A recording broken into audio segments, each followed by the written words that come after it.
Hi குட்டீஸ், இன்னைக்கு நம்ம ஒரு குட்டி பாண்டா கரடி காட்டில் ஒரு வேடிக்கையான விருந்து சாப்பிட்டுச்சு.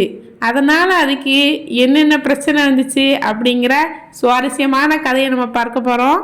இது வரைக்கும் நீங்கள் நம்ம சேனலை சப்ஸ்கிரைப் பண்ணலைன்னா சப்ஸ்கிரைப் பண்ணிவிட்டு பாருங்கள்.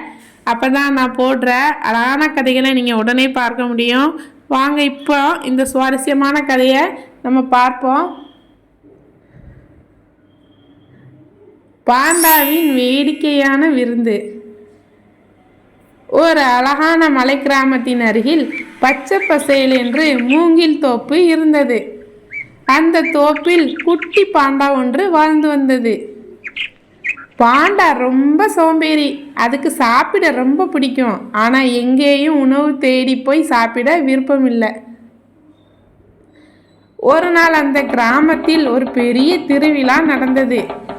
மக்கள் எல்லோரும் சுவையான விருந்து வைத்து சாப்பிட்டார்கள். ஆனால் வாழை இலைக்கு பதில் கலர் கலரான காகித தட்டுகளில் தான் சாப்பிட்டார்கள். பாண்டா வேலியின் அருகே ஒளிந்து பார்த்தது. அடடா, இவ்வளவு சாப்பாடு, எவ்வளவு சுவையான வாசனை! இந்த தட்டுகளை சாப்பிட்டா போதும் போல என்று யோசித்தது. மக்கள் சாப்பிட்டு முடித்து காலியான காகித தட்டுகளை குப்பை கூடையில் போட்டார்கள். இரவு ஆனதும் பாண்டா மெதுவாக குப்பை கூடையின் அருகில் வந்தது. தன் மென்மையான கரங்களால் குவியலில் தட்டுகளை எடுத்தது.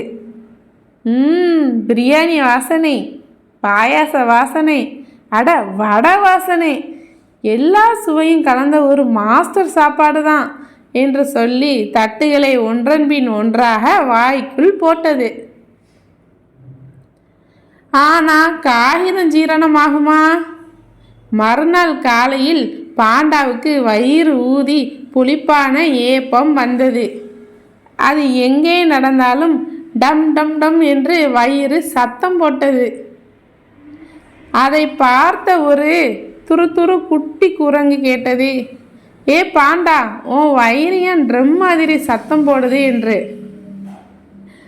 பாண்டா மிகவும் கஷ்டப்பட்டு, நேற்று ராத்திரி பிரியாணி வாசனை இருந்த காகித தட்டுகளை சாப்பிட்டேன், அதுதான் இப்போ என் வயிறு இசை போடுது என்றது. குட்டி குரங்குக்கு சிரிப்பை அடக்க முடியவில்லை. சிரிப்புடன், நீ காகித தட்டுகளை சாப்பிட்டாயா? அப்புறம் வயிறு டம் டம்னு சத்தம் வராம டும் டும்னா வரும்.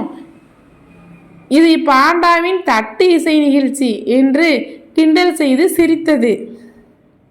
அதை கேட்டு பாண்டாவும் வெட்கப்பட்டு, அடடா, வாசனைக்காக காகிதம் சாப்பிடக்கூடாது, இனிமேல் நாம் முளைத்து புதிய மூங்கில் பழங்களைத்தான் சாப்பிடணும் என்று முடிவு செய்தது. அன்றிலிருந்து பாண்டா தன் சோம்பேறித்தனத்தை விட்டுவிட்டு தோப்பில் சென்று மூங்கிலை தானாக அறுத்து சாப்பிட ஆரம்பித்தது. அதுவும் பச்சை இலையில் வைத்து சாப்பிட்டது.